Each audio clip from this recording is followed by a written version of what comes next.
ओम कृत्रोस्मर। तो सज्जनों, आज हम इस बात पर विचार करते हैं कि कैसे हम अपने आप को परमपिता परमात्मा के समर्पित करें और कैसे हम उस सच्चित आनंद स्वरूप के अंदर सम्मिलित हों और हम भी उस आनंद में समा जावें।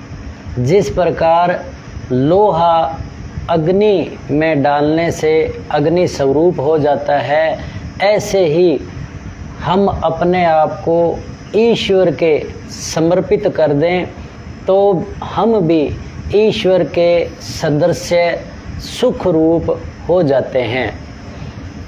तो इस के लिए हमारे सतग्रंथों में कुछ बातें बताई गई हैं और हम दुनिया में भी देखते हैं कि किसी भी पद को प्राप्त करने के लिए, किसी नौकरी को प्राप्त करने के लिए हमें योग्यता होनी ज़रूरी है और योग्यता होगी तभी हम आगे से आगे प्रगति करते जाएंगे।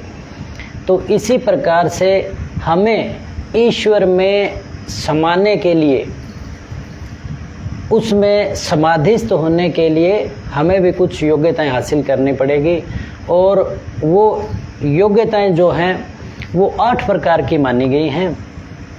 उसमें इसके नाम दिए हैं यम, नियम, आसन, प्राणायाम, धारणा, ध्यान, समाधि।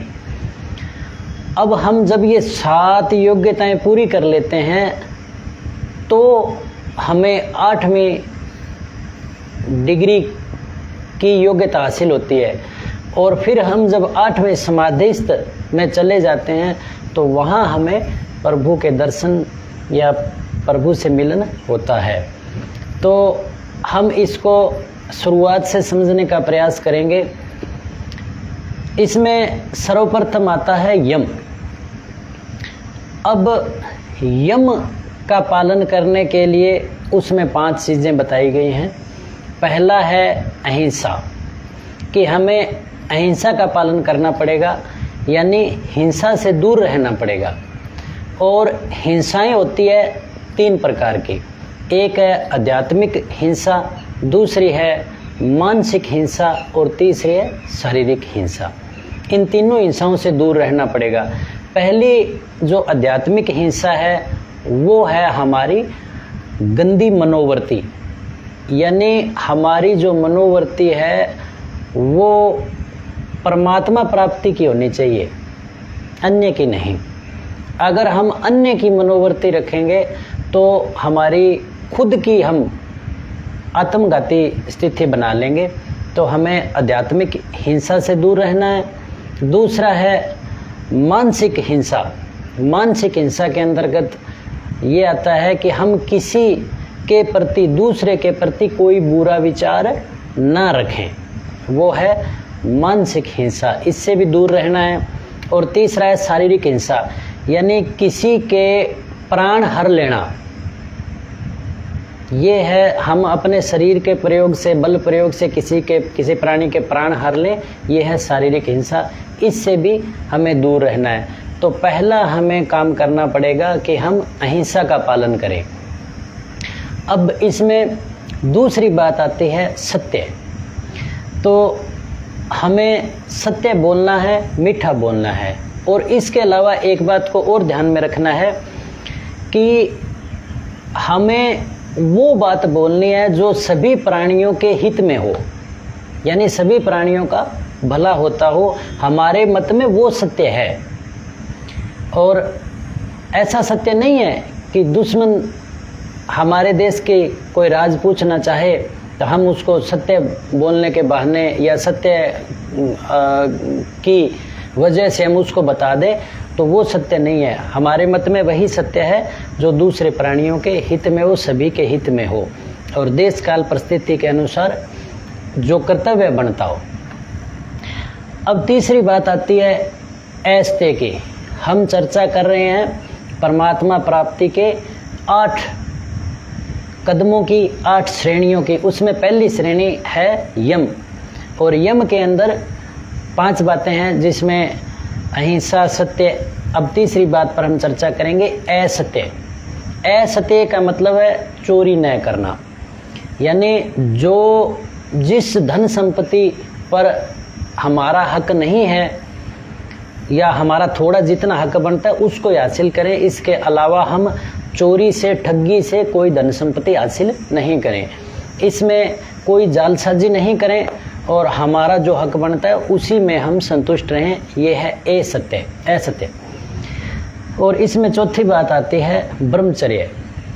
ब्रह्मचर्य के बारे में बहुत सा प्रचार मिलता है, परंतु इसमें एक ही बात हमारे ध्यान में बार बार हमें रटाई गई और हमारे मत में इसमें 2 बातें सम्मिलित होती है। एक तो वो है इंद्रिय संयम करते हुए वीर्य की रक्षा करना, जो प्रचलित में बहुत ज़्यादा है। इसके अलावा दूसरी बात यह है, ब्रह्मचर्य का मुख्य पहलू भी ये है कि हर समय ये भावना रखना कि मैं ब्रह्म की गोद में सुरक्षित हूँ। हर समय ये मनोभाव बना के रखना है कि मैं ब्रह्म की गोद में सुरक्षित हूँ, यानी परमात्मा की गोद में हूँ और सुरक्षित हूँ, यानी मैं परमात्मा के अंदर हूँ। चारों तरफ परमात्मा है, सब तरफ परमात्मा है, मैं ईश्वर की गोद में हूँ, यानी ब्रह्म की गोद में हूँ। अब इस प्रकार से आचार विचरण, अपनी बुद्धि मन आदि को इस प्रकार से चलाना, ये भावना रखना ब्रह्मचर्य है। अब इसमें आता है चौथा पड़ाव है अपरिग्रह का। अपरिग्रह का जहाँ तक संबंध है तो ये है कि हमें अनावश्यक वस्तुओं को एकत्रित नहीं करना, जमा नहीं करना, ये अपरिग्रह। इसीलिए तो हमारे देश के अंदर दान देने की एक प्रथा है कि हमने कोई काम किया, परमात्मा की कृपा से उसमें हमें अच्छा अन्न धन प्राप्त हुआ तो कुछ हम उसमें से दान भी कर देते हैं। और यही अपरिग्रह का सिद्धांत है कि हमें अनावश्यक वस्तुओं का भंडारण नहीं करना है, और ये प्रकृति के विरुद्ध भी है। जैसे मान लो शेर है, वो जितनी भूख लगती है उतना ही शिकार करता है, और अगर वो परिग्रह करने लग जाए, इकट्ठा करने लग जाए, तो वो सारे जानवरों को मार गिराए थोड़े दिनों में। तो ये प्रकृति का जो नियम है उसके अनुसार चलना है हमें, कि अपरिग्रह का सिद्धांत अपनाना है।